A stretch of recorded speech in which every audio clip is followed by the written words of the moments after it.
The liberal HBO host Bill Maher is one of the most interesting voices in American media because he so regularly punches both left and right. But this week, he called out Democrats for their obsession with identity politics. I think now more than ever, we need to stop talking about the things that make Americans different from each other and start honoring the things that make us the same. So let my people, the Irish, lead the way. Because again, the Irish thing, I don't give a shit. But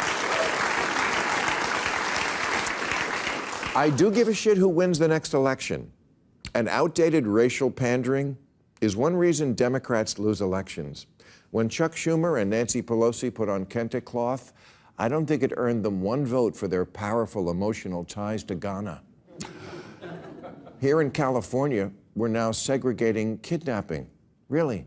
California doesn't just have Amber Alerts for missing children. We have Ebony Alerts for black children and Feather Alerts for Native American kids.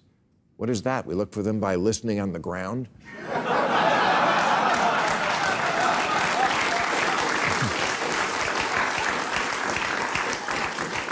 Look, even if you like identity politics, this kind of thing is antiquated.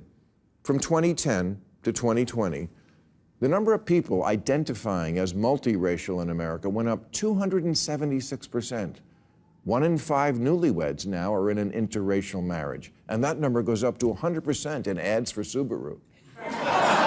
There's a lot to unpack here, and we're going to break it all down. But first, I'm Brad Palumbo, and welcome back to Mediaite, your home for commentary and coverage on the intersection of media and politics. So, Maher is absolutely right about the obsession with identity among many Democrats being counterproductive. Most normal Americans ultimately want to live in a world where skin color and race and these things fade into irrelevancy. They become similar to how we view eye color or hair color. But when progressives constantly emphasize these things as ultra important, let alone condition benefits or privileges along racial lines like affirmative action, they might not realize it, but they're actually reinforcing these categories as meaningful distinctions between people. There's also something just tokenistic and cringeworthy about the way that Democratic politicians so often go about their racial pandering, like the incident that Maher referenced where Schumer and Pelosi knelt with the African scarves in a racial protest. Obviously, I can't speak for the black community, but I would imagine that many of them actually find stuff like that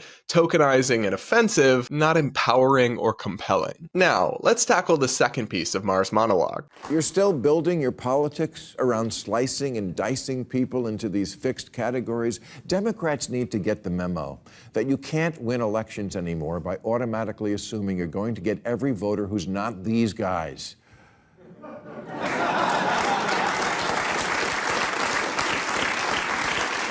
The more you obsess over identity, the more you ignore the bread and butter issues that win and lose elections. The real issue is class, not race, and the real gap is the diploma divide, and the real future of the party and maybe democracy depends on Democrats figuring that out. This is a really interesting point about whether this is hurting Democrats electorally, and the data do support that. I mean, Democrats' commitment to racial pandering has never been more fervent. For goodness sakes, President Biden literally promised to pick a Supreme Court justice only of a certain race and gender. You really can't get any more all in on identity politics than that. Yet all the while, Democrats are actually losing ground to Republicans with minority voters, despite all the baggage that Republicans and Donald Trump have on racial issues. Polling from Gallup shows that among both Hispanic voters and black voters, net attachment to the Democratic Party has precipitously declined in recent years. In 2020, Democrats had an astounding 66%